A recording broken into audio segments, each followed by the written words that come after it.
ഇവിടെ മുള്ളുവാള ഫ്രൈയിലേക്ക് എല്ലാവർക്കും സ്വാഗതം. മുള്ളുള്ള മീനാണ്. ഇത് നന്നാക്കി എടുക്കുമ്പോൾ ഇങ്ങനെ ചരിച്ച് മുറിച്ചെടുക്കുക. കുറച്ച് ചെറിയ ഉള്ളി ഇട്ട് കൊടുക്കാം, കൂടി ഇട്ട് കൊടുക്കാം, മഞ്ഞൾ പൊടി ഇട്ട് കൊടുക്കാം, ലേശം കറിവേപ്പില ഇട്ട് കൊടുത്തിട്ടുണ്ട്. കുറച്ച് കുരുമുളക് പൊടി ഇട്ട് കൊടുക്കാം, ആവശ്യത്തിന് ഉപ്പ് ചേർത്ത് കൊടുക്കാം, ഒരു നാരങ്ങ നീര് ഒഴിച്ച് കൊടുക്കാം, ഒരു വെള്ളം ഒഴിച്ച് കൊടുക്കാം. നന്നായിട്ടൊന്ന് അരച്ചെടുക്കാം. ഒന്ന് തേച്ച് പിടിപ്പിക്കാം.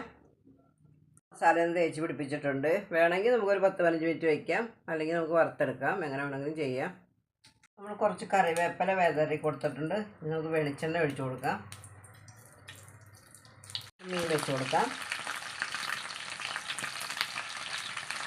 നമ്മൾ മീനെല്ലാം ഇട്ട് കൊടുത്തിട്ട് നമ്മൾ തീ ഒരു മീഡിയത്തിലിട്ടാൽ മതി കേട്ടോ. കൂടുതൽ കൂട്ടിയിട്ട് കഴിഞ്ഞാൽ പെട്ടെന്ന് കരിഞ്ഞു പോകും. നമ്മളൊന്ന് തിരിച്ചിട്ട് കൊടുത്തിട്ടുണ്ട്. കുറച്ച് ചതച്ച മുളക് ഇട്ട് കൊടുക്കാം. വളരെ ടേസ്റ്റി ആയിട്ടുള്ള നമ്മുടെ മുള്ളുവാള ഫ്രൈ റെഡി ആയിട്ടുണ്ട്. മീനാണെങ്കിലും നല്ല ടേസ്റ്റാണ് കേട്ടോ ഇതിന്. അപ്പോൾ എല്ലാവരും ഇങ്ങനെ ഒന്ന് തയ്യാറാക്കി നോക്കൂ. നല്ല ദിവസം ആശംസിക്കുന്നു. ടാറ്റാ, ബൈ.